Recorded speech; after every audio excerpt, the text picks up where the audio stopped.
بسم اللہ الرحمن الرحیم۔ کیا کیا اس بی بی نے؟ سوچئے گا، وہ بی بی جس کی زندگی کی سب سے بڑی خواہش ہے کہ کوئی نامحرم اسے نہ دیکھے، نہ وہ کسی نامحرم کو دیکھے، تو آخر ایسی کون سی مجبوری ہے کہ ایک دن یہی بی بی خود گھر سے باہر تشریف لے آتی ہے۔ وہ دروازہ جو مسجد میں کھلتا تھا ابھی تک کسی نے بند نہیں کیا۔ شہید باقر الصدر فرماتے ہیں اگر فاطمہ زہرا اس دروازے سے جائیں تو مسجد اور فاطمہ کے گھر میں صرف ایک قدم کا فاصلہ ہے، لیکن نہ، آج کہاں سے جا رہی ہیں؟ آج گلیوں سے گزر کر مسجد نبوی کے مرکزی دروازے سے جا رہی ہے۔ کس کس کو ساتھ لیا، کیا انداز ہے، کل عرض کروں گا۔ آج جب میں شیخ عباس قمی کی بات کر رہا تھا تو انہی کی بات پہ مجلس تمام کر رہا ہوں۔ یہ شیخ عباس قمی جنہوں نے مفاتیح الجنان لکھی ہے، بیت الاحزان ان کی دوسری کتاب ہے، اس میں انہوں نے ایک عجیب روایت بیان کی۔ کیا ہے مظلومیت فاطمہ؟ قاتل خود گواہی دے۔ 64 ہجری میں امام حسین کی شہادت کے 3-3.5 سال گزرنے کے بعد ایک شخصیت کا بیٹا کچھ افراد کے ساتھ مدینے سے شام گیا اور یزید سے ملاقات کی اس وفد کے ہمراہ، اور کیا بات کی کہ یزید تم نے حسین کو قتل کیا، حسین کے بھائیوں کو قتل کیا، حسین کے جوان بیٹوں کو، شیرخواروں کو تم نے قتل کر دیا، حسین کے ساتھیوں کو قتل کیا، یہ تمہارا اور حسین کا معاملہ تھا، میں اس سے متعلق بات نہیں کروں گا۔ اگر تو یہاں تک رک جاتا تو میں کبھی تمہارے پاس نہ آتا، لیکن مجھے شدید دکھ ہے کہ تمہارا جھگڑا تھا تو مردوں کے ساتھ تھا۔ کیوں نبی زادیوں کو درباروں میں لے کے آیا؟ کیوں رسول اللہ کی بیٹیوں کو بازاروں میں لے کے آیا؟ وہ بھی نامحرموں کے سامنے، اجنبیوں کے سامنے، غیر مسلموں کے سامنے۔ جیسے یزید نے یہ بات سنی، یہ غصے سے کانپنے لگا اور اس کا چہرہ سرخ ہو گیا۔ یہ غصے سے اٹھا اور اس نے جا کر لکڑی کا، تفصیلی روایت ہے، میں اختصار کر رہا ہوں، لکڑی کا صندوق کھولا اور اس میں سے ایک تحریر نکالی اور لا کر اس کے سامنے پھینکی کہ پڑھو کہ یہ کیا ہے، کہ یہ وہ خط ہے جو مدینے سے تمہارے باپ نے میرے باپ کو لکھا تھا، اور میرے باپ نے مجھ سے یہ کہا تھا کہ اس خط کو سنبھال کے رکھنا، تمہیں کبھی کام آئے گا۔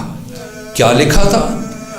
خود لکھنے والے نے لکھا، کہا کہ 30 صفر کو میں نے اپنے غلام کو علی کے گھر کی طرف روانہ کیا، جاؤ علی کو بلا کے لے آؤ، لیکن گھر کا کوئی فرد دروازے پر نہ آیا، اور علی کے گھر کی ایک کنیز دروازے پہ آئی اور میرے بھیجے ہوئے غلام سے کہا جاؤ اپنے مالک کو بتا دینا کہ میرے مالک علی قرآن حکیم کی تدوین اور جمعآوری میں مصروف ہے، اور جب تک ان کا کام مکمل نہیں ہو جاتا وہ باہر تشریف نہیں لائیں گے۔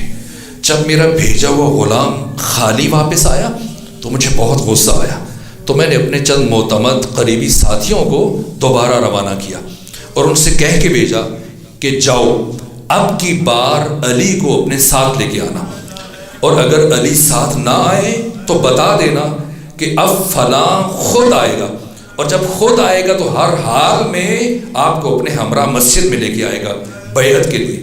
میرے بھیجے ہوئے افراد جب دوبارہ گئے تو اب کی بار کنیز کے بجائے خود نبی کی بیٹی آئی دروازے پر، اور میرے بھیجے ہوئے افراد سے کہا کہ جاؤ فلاں کو بتاؤ کہ بالآخر وہ ہم آل محمد سے کیا چاہتا ہے، اگر تمہاری یہ خواہش ہے کہ علی مسجد میں آ کے تمہاری بیعت کریں تو یاد رکھو جب تک فاطمہ زہرا زندہ ہے، فاطمہ کی زندگی میں کبھی علی مسجد نہیں آئیں گے۔ آ کے بیعت نہیں کریں گے تمہاری. کہا جب دوبارہ میرے بھیجے ہوئے افراد کو رد کیا گیا، اب میں اٹھا غصے سے اور میں نے 50 افراد کو اپنے ہمراہ لیا، تلواریں اٹھائیں، تازیانے اٹھائے، لکڑیاں اٹھائیں، ڈنڈے اٹھائے اور ہم چل پڑے علی ابن ابی طالب کے بیت الشرف کی طرف. جب پہنچے ان 50 میں سے ایک فرد کو میں نے اشارہ کیا، جاؤ دروازے پہ دستک دو، علی کو بلاؤ. جب دستک ہوئی میں نے محسوس کیا علی کے قدموں کی آہٹ، لیکن اس دوران میں نبی زادی آ کر علی کے سامنے رک گئی اور علی سے کہا، اے علی، جب تک میرے بابا محمد مصطفیٰ زندہ تھے انہوں نے اپنی زندگی میں کبھی تلوار نہیں اٹھائی، اس لیے کہ روئے زمین پر حجت خدا میرے بابا تھے، ہمیشہ آپ نے میرے بابا کا دفاع کیا، اور اب روئے زمین پر حجت خدا آپ ہیں، اس لیے آج آپ اپنا دفاع نہیں کریں گے، آج نبی کی بیٹی فاطمہ زہرا آپ کا دفاع کرے گی. علی نے یہ کہا نبی زادی جیسے مناسب سمجھتی ہے. کہ اس کے بعد علی پیچھے ہٹ گئے، فاطمہ دروازے پہ آئی اور میری فاطمہ کے ساتھ یہ گفتگو ہوئی. بالآخر میں نے کہا فاطمہ دیر نہ کرو، علی کو باہر بھیجو، اور اگر تم نے علی کو بھیجنے میں تاخیر کی میں اس دروازے کو آگ لگا دوں گا. کہا جس گھر میں تمہارے نبی کی بیٹی رہتی ہے اس گھر کو آگ لگاؤ گے؟ کہا آگ لگائیں گے اور کسی کی پرواہ نہیں کریں گے. بس میرے اشارے سے قنفس آگے بڑھا اور اس نے در فاطمہ زہرا کو آگ لگائی. کہ جب آگ لگ گئی اور دروازہ جلنے لگا تو میں غصے میں اتنا بفرا ہوا تھا کہ میں نے دروازہ جلنے کا انتظار نہیں کیا، بلکہ میں نے جلتے ہوئے دروازے کو ٹھوکریں مارنا شروع کی. اور تھوڑی دیر کے بعد یہ دروازہ گرا. میرے عزیزوں مجھے بتاؤ کیا یہ دروازہ زمین پر گرا؟ اے کاش زمین پر گرا ہوتا، لیکن کیا کروں، امام زمانہ زیارت ناہیہ میں فرماتے ہیں کہ میں اس لمحے کو کبھی نہیں بھلا سکتا جب میری جدہ طاہرہ فاطمہ زہرا جلتے ہوئے دروازے اور دیوار کے درمیان تھی اور دروازے کی کیل میری دادی فاطمہ کے سینے میں پیوست ہو گئی. ادھر دروازہ گرا، ادھر سیدہ کی آواز بلند ہوئی، فضا میری طرف بڑھو کہ میرا محسن شہید ہو چکا ہے. بس میرے عزیزو آخری جملہ عرض کروں، لکھنے والے نے خود یہ لکھا کہ ہم اس دروازے کو رونتے ہوئے آگے بڑھے. 50 میں سے 11 افراد علی کے گھر میں داخل ہوئے. سب سے آگے میں تھا اور میں علی کے بہت قریب پہنچ چکا تھا.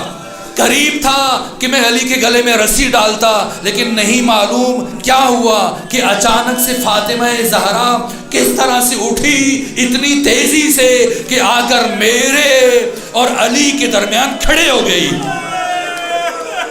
میرے اور علی کے درمیان کھڑی ہوئی اور کہا ہے فلاں جا واپس چلا جا، فاطمہ کی زندگی میں تو کبھی علی ابن ابی طالب تک نہیں پہنچ پائے گا.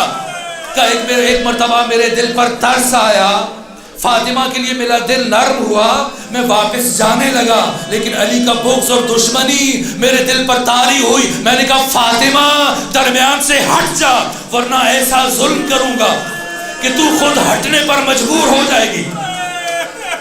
فاطمہ نے آواز بلند کی، جو جی چاہتا ہے ظلم کر، آج فاطمہ تمہارے اور علی کے درمیان سے نہیں ہٹے گی. کہ ایک مرتبہ میں نے اپنا بازو فضا میں بلند کیا اور پھر پوری طاقت سے ایسا تماچا